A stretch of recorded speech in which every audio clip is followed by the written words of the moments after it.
Yo, yo, yo. Sir Lemon back at it again para sa panibagong video.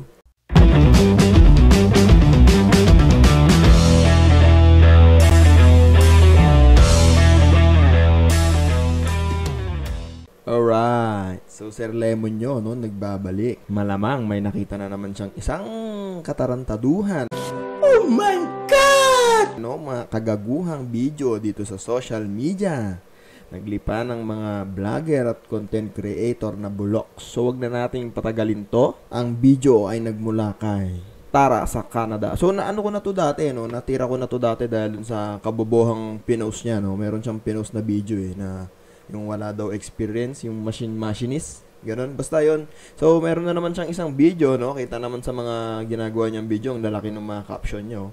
Ang tawag dito is pang-agaw pansin, ano? Kumbaga is clickbait yung mga yan, ano, para mabasa nyo agad, tapos papanoorin nyo yung video, titignan nyo yung nilalaman. So, for the views lang to, ewan kung bakit umabot ng 440k followers to, no, si Tara sa Canada. So, feeling ko ito si Tara sa Canada is nagpro-promote lang to, no. Meron siyang mga affiliated sa kanya ng mga agency dahil yun nga, nag-grow yung kanyang followers, yung social media niya, and kailangan to ng mga agency, ganyan, ng mga businesses para ma-promote sila. So, panoorin natin tong video, no? Ito yung video. Panoorin natin. So, ilan na kayo? 100 plus na kayo? Opo.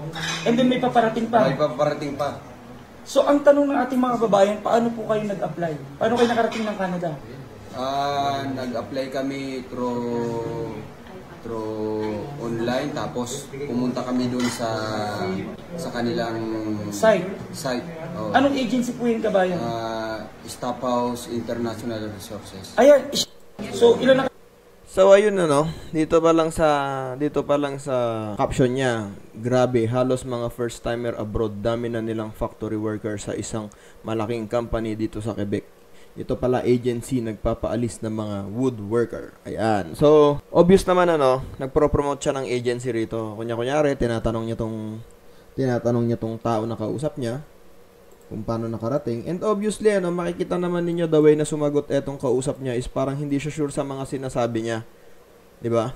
Parang hindi niya alam yung mga sasabihin niya, no, na meron pang nagko-coach sa likod niya, no. Agency yung bumubulong na gano'n, ano. So, kung ito talaga is ganap na natulungan ng agency, ganyan, maganda rito, ipakita niya yung mga usapan nila ng agency, ganyan, yung journey na itong taong to, no, paano siya nakarating talaga ng Canada, yung talagang agency na tumulong sa kanya, yung mga conversation nila, mga resibo, yun, ano, yun yung keyword, no, mga kalemoy, no, yung resibo, no, kailangang ipakita na itong taong to, yung resibo. So, wala namang kinalaman tong taong to, malamang kinuntsaba lang siya ni Tara sa Canada shit na gumawa ng kasinungalingan, di ba?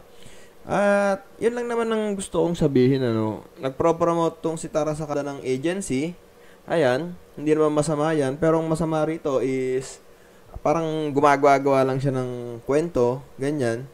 And hindi natin sure kung lalo na ako, hindi ko sure kung nagsasabi ng totoo yung kausap niya or nagpro-promote lang talaga, di ba? Usually ganun naman, kagaguhan lang naman tong mga promotion video na to, no? Sponsored by, mga ganun. So balikan natin si Tara sa Canada, no? Oh, ito. Karami niyang mga etchos, ito na naman, oh. For example, Niyaran ba kayo dyan sa...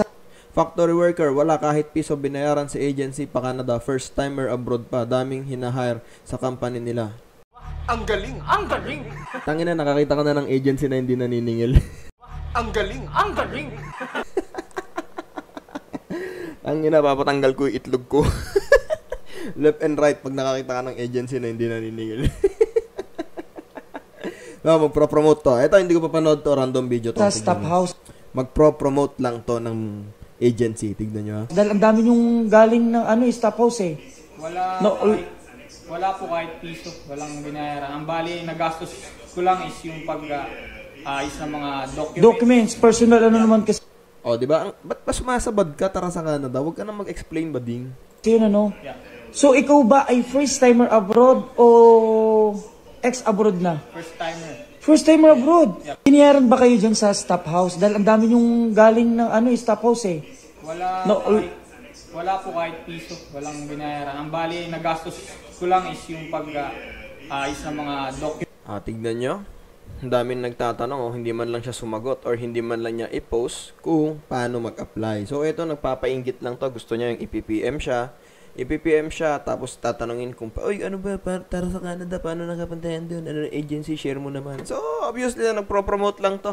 Pro-promote lang to ng mga agency. Huwag kayong naniniwala sa mga pinagsasabi-sabi nito. Pwedeng totoo, pwedeng promotion lang, pero hindi rin kayo tutulungan nito in the end, no? Ipo-forward lang niya kayo sa agency, tapos kikita na referral.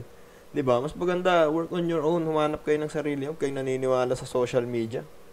Merong mga iba dyan na sumisikat sa mga ganyan, social media, malalaman nyo sa isang araw biglang malalaman nyo, fake pala, di ba? So, hindi ko naman sinisiraan yung mga agency. Sinasabi ko lang na huwag masyado magpapaniwala sa mga nakikita ninyo sa social media, no? Hindi lahat yan totoo. Minsan yung iba dyan, for promotion, for the views, ganyan. So, yun lamang, mga ka-Lemonade. Parang yung mga video niya, pinapakita niya na napakadaling mag-abroad, ano? Napakadaling umalis, no? Well, sa totoo lang, kung nasubukan nyo yung nag-apply sa agency, ganyan, madali lang naman kasi waiting game lang naman kayo doon. Kung mag-agency kayo, ganyan, di ba mahirap? Pero yung mga first-timer abroad, ganyan, imposible yun. Maniwala kayo sa akin, imposible yun. Posible yun, pero hindi ganun kataas yung chance, ano? Na 100 na yung mga nakuha, no? Hindi totoo yan, mga ka-Lemonade. Maniwala kayo sa akin, lalo na't Canada. So, yun lamang, mga ka-Lemonade. Huwag tayo masyado magpapaniwala sa mga nakikita natin sa social media. Yun lamang, mag-iingat tayong lahat. Stay safe, stay happy. Sir Lemon out. Bye.